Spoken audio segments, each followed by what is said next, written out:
নমস্কার বন্ধুরা, সবাইকে স্বাগত।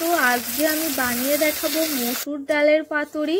পাতুরি কিন্তু খেতে এক কথায় খুবই অসাধারণ। ফ্রিজে যখন মাছ মাংস কোনো কিছুই থাকে না, তখন কিন্তু এই পাতুরি দিয়ে কিন্তু নিমেষেই 2 প্লেট ভাত কিন্তু সাবার করে দিতে পারে। চলো রেসিপিটা তাহলে দেখে নেওয়া যাক।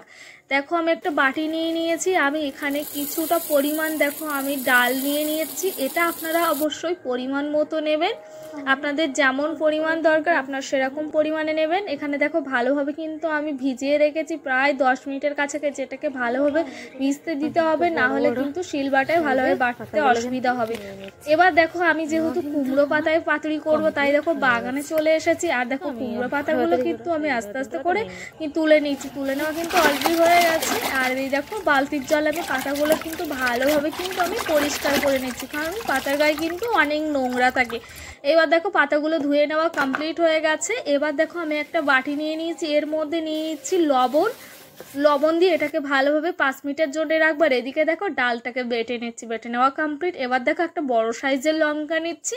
এটা চাইলে আপনারা কুচি কুচি করে নিতে পারেন, কিন্তু আমার মতে এখানে বেটে নেওয়াই বেস্ট। এবার নিয়ে নিচ্ছি পেঁয়াজটাকে আমি কিন্তু আদা বাটা করে নেব। আপনারা চাইলে কিন্তু আস্তে আস্তে পেঁয়াজ রাখতে পারেন, কিন্তু বেটে দিলে মনে হয় একটু বেশিই ভালো হয়। আমি এখানে হলুদ লবণ দিয়ে দিচ্ছি, আর লঙ্কা তো দেওয়াই আছে। এবার দিয়ে দিচ্ছি জিরা গুঁড়ো, ধনিয়া গুঁড়ো 1 চামচের পরিমাণ। এগুলো দেখো ভালোভাবে উপকরণ দিয়ে কিন্তু আমি ভালোভাবে চামচের সাহায্যে কিন্তু আমি এগুলোকে মাখিয়ে নিচ্ছি প্রায় ভালোভাবে 2 মিনিটের মতো কাছাকাছি। এটা ভালোভাবে কিন্তু মিক্সড করা অলরেডি কমপ্লিট হয়ে গেছে। আর পাতাগুলো দেখো কেমন একদম নরম নরম হয়ে গেছে। এবার কিন্তু খুব ভালো হবে পাতুরির ক্ষেত্রে। এবার দেখো পাতাটাকে আমি নিয়ে নিয়েছি। এবার এর মধ্যে দেখো আমি পাতুরির উপকরণ আমি দিয়ে দিচ্ছি, দিয়ে ভালোভাবে কিন্তু আমি পাতাটা মুড়িয়ে দেবো। দেখো এপিট ওপিট ভালোভাবে কিন্তু মুড়িয়ে দেবো। আর এই পাটে দেখো পাতাগুলো কিন্তু আস্তে ছেড়ে যাবে, সেই কারণে কিন্তু আমি এখানে একটু ব্যাটার দিয়ে দিচ্ছি। দিয়ে যদি আমি মুড়িয়ে দিই তাহলে কিন্তু পাতাগুলো খুলবে না।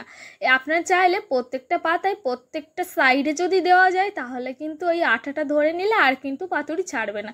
চলো এটা ডান হয়ে গেল। এবার দেখো নেক্সট কিন্তু আমি সেমভাবে করব। আমি ভালোভাবে দেখিয়ে দিচ্ছি। দেখো প্রথমে আমি এখানে উপকরণটা নিয়ে নিচ্ছি পাতুরির। এবার দেখো 2 সাইডের পাতা কিন্তু আমি ভাঁজ করে নিচ্ছি, আর এর মাঝে কিন্তু আমি ডাল বাটা দিয়ে দেব, না হলে কিন্তু এই দেখো খুলে যাচ্ছে। এবার দেখো আমি এখানে যখন ডাল বাটাটা দিয়ে দিচ্ছি তখন দেখো আস্তে আস্তে করে কিন্তু এটাকে ধরে নিচ্ছে। দেখো অলরেডি কিন্তু আমার প্রায় পাতুরি বানানো কিন্তু অলরেডি হয়ে গেছে।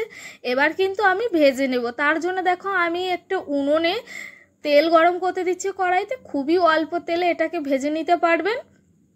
দেখো তেলটা গরম হয়ে গেলে এক এক করে দেখো আমি দিয়ে দিচ্ছি, আস্তে আস্তে করে দিয়ে দেবো, কারণ হাতে ছিটকে তেল আসবে। দিয়ে দেওয়া কিন্তু অলরেডি কমপ্লিট হয়ে গেছে। আমি 5 মিনিটের জন্য কিন্তু ঢাকা দিয়ে দেবো। দেখো প্রত্যেকটা পাতুরি দেখো আমি উল্টে দিচ্ছি, কত সুন্দর সফট হয়েছে আর কত সুন্দর কিন্তু ভাজা হয়েছে। দেখেই কিন্তু লোভ লাগছে। আমার কিন্তু খুবই ভালো লাগে পাতুরি খেতে। আর অলরেডি দেখো কথা বলতে বলতে বকবক করতে করতে দেখো আমার কিন্তু পাতুরিটাও কিন্তু ভাজা কমপ্লিট হয়ে গেছে। এবার আমার কিন্তু বিকালবেলা খুব করে মনে হচ্ছিল যে আজকে কিছু খেতে হবে। তারপর তো আইডিয়া এলো যে আজকে একটু পাতুরি বানিয়ে দেখি গরম গরম ভাতের সাথে, বিকালে তাড়াতাড়ি খেতে তো খুবই মজা হবে। তা যেমন কথা তেমন কাজ, যেমন চিন্তা সেরকমই কাজ, যেটাই হোক বলতে পারো। দেখো আমি নিয়ে নিচ্ছি, এবার আমি খেয়ে দেখাবো কেমন হয়েছে। দেখো আমি ভাত নিয়ে নিয়েছি কিছুটা পরিমাণ প্লেটে। এবার দেখো পাতুরিগুলো আমি খুলে দেখাচ্ছি কতটা সুন্দর এবং কতটা সফট হয়েছে। দেখো আমি দেখিয়ে দিচ্ছি।